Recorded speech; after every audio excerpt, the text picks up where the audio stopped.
Staying on top of the stock market situation today, the Dow, of course, taking a big nosedive, more than 600 points down today. So we wanted to know what kind of impact could this have on something a lot of us pay a lot of attention to, and that's mortgage rates and the housing industry. Joining us in studio live, Pava Lehrer with Heritage National Mortgage Corporation. Pava, thanks for coming in tonight. Okay, so the downgrade comes and everyone's watching interest rates, but they remain at historic lows. How do you explain that?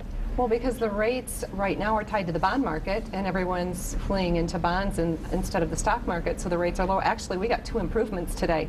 So rates got better today 2 times, during the day. So a lot of folks maybe last week were thinking, I better lock in right now. Should you wait? Well, no. The difference in waiting is whether or not you're a gambler. I say that no matter what the market is and no matter what the rates were. Remember, I gave rates out when they were 18%. So at this particular point, if your situation is the payment and the terms are what you want, I always advise to lock in. If you're a gambler, that's great, and if you can afford that risk. But if it's where you want it, take it and close your loan. Okay. We were just talking off camera about Fannie and Freddie. They got the downgrade as well, and you say, that's a technicality.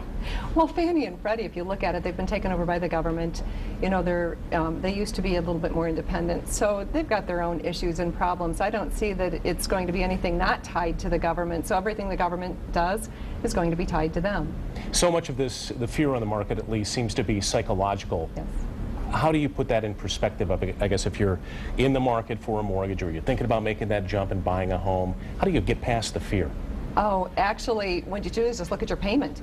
When you look at what you can get in the interest rates and how historically low they've been, like I mentioned before, I've been around, I've seen interest rates on a mortgage, 30-year fixed at 21%. So when you look at it from that perspective, or even double digits, if you can get anything under 5, and right now they're in the low 4s and under 4 for a 15-year. So when you look at that perspective, there shouldn't be any fear at all. And when you look at the prices for a home right now, it's an absolute wonderful time to buy a home, and you can get some great deals, a great payment, even for refinancing, or home equity loans are even starting to show, some signs of picking up. There you go. Good time to take advantage, perhaps, absolutely, of a unique opportunity here in history. Pava Lehrer with Heritage National Mortgage. Thanks for coming in tonight. You're welcome.